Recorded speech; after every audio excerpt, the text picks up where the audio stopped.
May adlaw mga ka-FB friends, banide ko ninyo maguna ko diri sa among palibot kay laay man kaayo oy nya indos sa dibay ang panahon karon kay kuan init-init, di po siya init kaayo, init lang siya. So mao ni siya amo ang gipuy-an din ni ka-FB friends, kalapad-lapad po ning yuta din hiya. Ang ganahan ako din hiya is kanang gamay rag silingan so dili kaayo samok.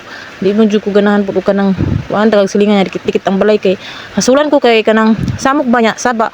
So dinhi mas prefer nako diri magpuyo kay kung nakoy trabaho sa online kanang dili ko marestorbo ba way laing magsaba-saba unlike kung daghan kag silingan murag ambutan ng jud murag samukan ko nga daghan kay tao.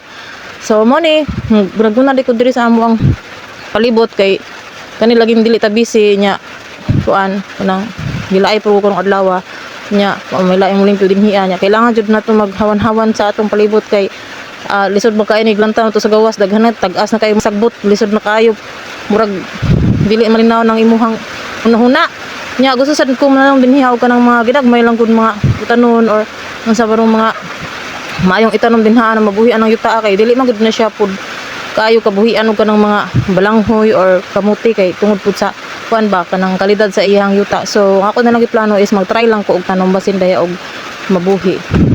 Agoy kay nang hapit naman jud ko dinhi mahuman og guna-guna nakangat-hunat naman kunuhay ko din ha. Ni kalit bundak ang uwan hagoy karong timing gud din taon niya mo tong naka desisyon na lang jud taon ko nga maghinahina na jud ko ani. Kuan human ning akong gunahon dinhi kay nilong sa mi. Og so was good ha ni bundak jud ang uwan na guys nya mo tong aking duhang nako ka. Kauban dinhi na mga gubin sige sing sunod-sunod nagdadapag payong sa gawas nga ako na lang silang pasudlon. Nya mo ta akong vlog guys unta na enjoy ra pud mo.